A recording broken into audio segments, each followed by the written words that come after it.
The first time Elias Monroe saw her, she was standing beneath a broken street lamp in the middle of a rainy November evening, holding a book close to her chest, as if it carried the last surviving warmth in the world. The city around them was loud cars rushing through wet roads, people hiding beneath umbrellas, neon lights flickering across puddles, but somehow she looked untouched by all of it. Calm, quiet, like a memory someone forgot to erase. Elias had never believed in love at first sight. He believed in timing accidents and temporary feelings disguised as forever. Love, in his opinion, was nothing more than two lonely people trying to heal themselves through each other until life eventually pulled them apart. But something about her made his thoughts hesitate. She stood outside a small bookstore near Hollow Street, staring at the rain as if waiting for someone who would never arrive. Elias would have walked away like he always did. But then she smiled. Not at him, not at anyone, just a small sad smile to herself. And for reasons he could not explain, he stopped walking. That night became the beginning of a story neither of them expected. Her name was Arya Valley. She worked inside the bookstore during evenings and spent most of her free time writing unfinished letters in old notebooks she never showed anyone. She loved old songs, cloudy skies, and coffee without sugar. She hated crowded places and never trusted promises that sounded too perfect. Elias learned all of this slowly, not through questions, through moments. The first real conversation between them happened 3 days later when he returned to the bookstore pretending he wanted to buy a novel. "You came here before," she said softly while arranging books on a shelf. Elias looked surprised. "You remember people that easily?" "No," she replied. "Only the ones who look lost." For the first time in years, Elias laughed without forcing it. After that, he kept returning. Sometimes he bought books. Sometimes he didn't eat. Sometimes they talked for hours about meaningless things. And somehow those meaningless things began meaning everything. Arya spoke like poetry without realizing it. She noticed tiny details. Nobody else cared about the sound of rain against windows, the loneliness hidden inside crowded cafes, the way people smiled differently when they were genuinely happy. Elias, on the other hand, was closed off. He rarely talked about his past. He carried silence the way soldiers carry scars quietly and permanently. But Arya never pushed him. That was the strange thing about her. She made people feel understood without demanding explanations. Weeks turned into months. Winter arrived slowly, wrapping the city in cold winds and silver mornings. And somewhere during those months, Elias began changing. He started waking up earlier because he wanted to see her before work. He began writing messages he never had the courage to send.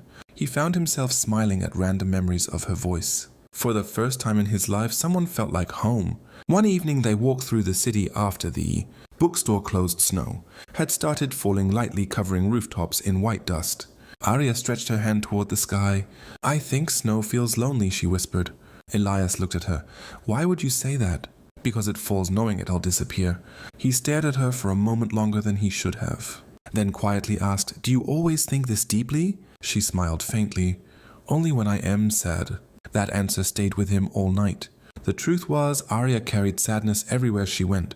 Not loud sadness, not dramatic sadness, the kind that hides itself inside beautiful smiles. Sometimes Elias caught her staring into nothing for long periods of time. Sometimes she disappeared emotionally, even while sitting beside him. He wanted to ask what hurt her, but love taught him patience before it taught him anything else. One night, months later, they sat on the rooftop of Elias' apartment building, watching the city lights shimmer beneath them. The wind was cold. Arya rested her head against his shoulder. "Do you think people are destined for each other?" she asked. Elias thought carefully before answering. "I think some people meet each other at the exact moment they were about to give up." Arya looked up at him slowly. And then he whispered, "They save each other." She didn't respond, but her fingers quietly intertwined with his. That was the night Elias realized he loved her. Not because she was perfect, not because she healed him, but because being near her made the world feel softer, safer, alive. For a while everything felt beautiful. They explored hidden cafes together. They danced in empty streets at midnight. They shared secrets beneath dim apartment lights while old jazz music played softly in the background. Arya started writing again. Elias started dreaming again. Love changed the rhythm of their lives. And yet beneath all that happiness, something fragile continued trembling inside Arya. Something frightened. One rainy evening, Elias arrived at the bookstore and found her crying quietly behind the counter. He had never seen her cry before. The sight shattered him instantly. Without saying a word, he walked toward her. What happened? She quickly wiped her tears. Nothing. Aria. Her breathing trembled. Then finally she whispered, "Sometimes I am scared to love people." Elias frowned slightly. Why? Because everyone I love eventually leaves. Silence filled the room. Outside, rain hit the windows like restless memories. Elias moved closer. "I am not leaving."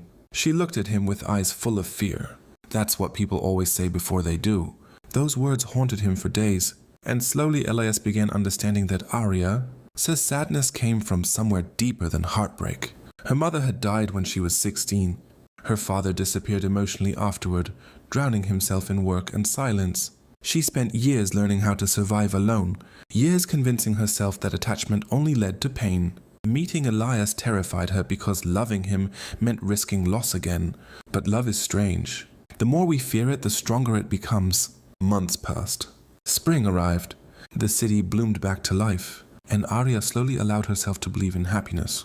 One afternoon they escaped the city and drove toward the countryside without any destination. Fields stretched endlessly around them, beneath golden sunlight. Aria leaned out the car window, laughing while the wind tangled her hair.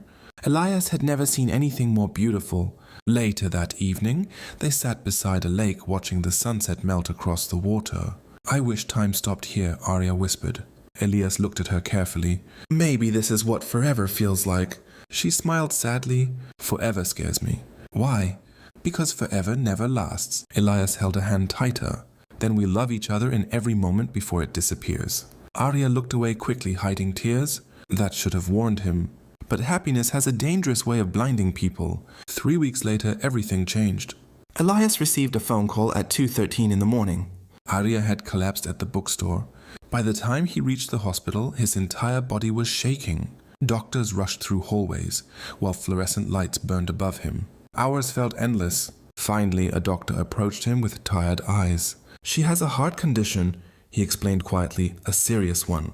Elias felt the world stop. "What do you mean?" "She's been sick for years." Years! She knew, and she never told him. When Elias entered her hospital room later that night, Aria looked pale beneath white blankets, but she still smiled when she saw him. "You're angry," she whispered weakly. He stood there silently fighting tears. "You lied to me. I was afraid." "Afraid of what? That you'd love me less if you knew I was broken." Elias moved toward her immediately. His voice cracked. "Aria, loving you was never the difficult part." Tears slid down her face. For the first time since meeting her, Elias understood the true depth of her sadness. She had spent years preparing herself to disappear. And because of that, she never allowed herself to fully belong anywhere, not even in love. The months that followed were painful and beautiful all at once. Hospital visits became part of their routine. Some days Aria felt strong enough to laugh and walk through parks beside him. Other days she could barely leave bed. But Elias stayed. Every single time.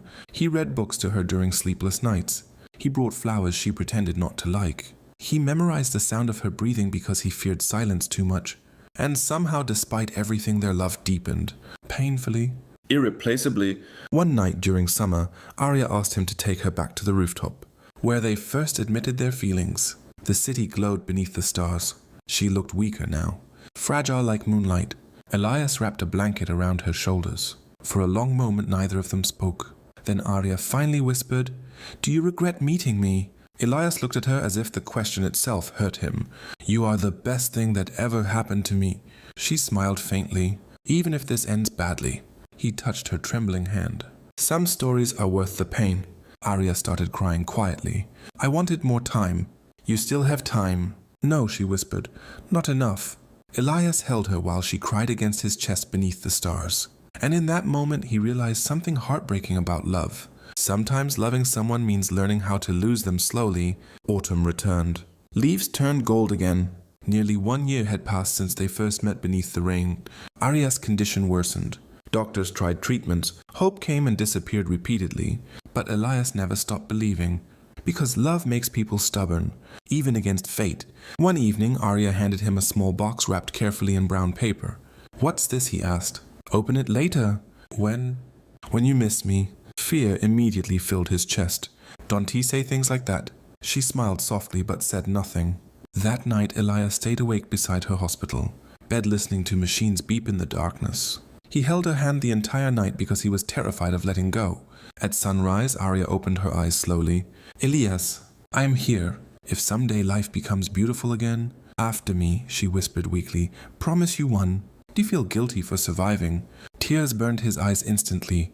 Don't he talk like goodbye? But Arya only smiled sadly, as if part of her already existed somewhere beyond this world. 3 days later, she died peacefully while holding his hand.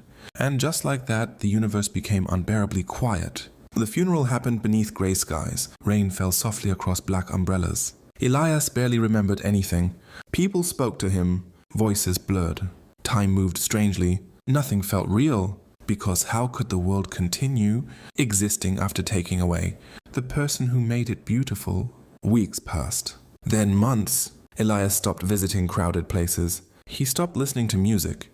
Even breathing felt exhausting. Every corner of the city reminded him of her. The bookstore, the rooftop, the lake, the cafe where she once laughed so hard, coffee nearly spilled from her cup. Love remained everywhere. But she didn't one winter evening, unable to handle the silence. Anymore, Elias finally opened the box Arya had given him. Inside was a collection of letters, dozens of them, each labeled carefully.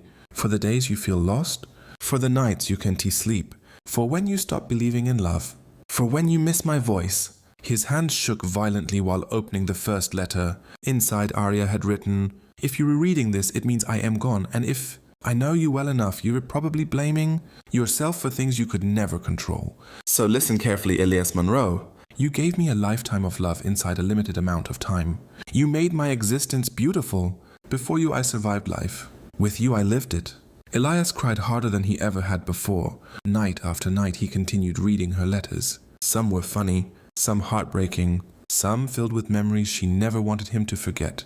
And slowly through those letters, Arya continued loving him even after death. Months later, spring returned once again. The city bloomed. People smiled.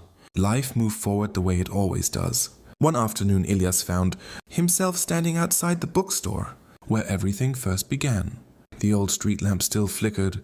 Rain still touched the sidewalks. And for the first time since losing her, he smiled without pain completely destroying him. Because love had not truly left him. It had simply changed form. Arya once told him that people disappear twice. First when they die, second when they are forgotten. Elias knew then that she would never truly disappear. Not while her laughter still echoed inside his memories. Not while her letters remained beneath his pillow. Not while his heart still whispered her name during quiet nights. Years later, Elias published a novel dedicated to her. He called it The Moon Between Us. A story about two broken souls who found each other beneath the rain and loved each other despite knowing time was cruel. The book touched thousands of lives. People cried reading it. People fell in love reading it. And though the world never knew the entire truth, every page carried Arya's soul inside it. On the final page, Elias wrote, Some love stories are not measured by how long they last. They are measured by how deeply they change us. And even now, after all these years, every time it rains, I still look for her beneath the streetlights,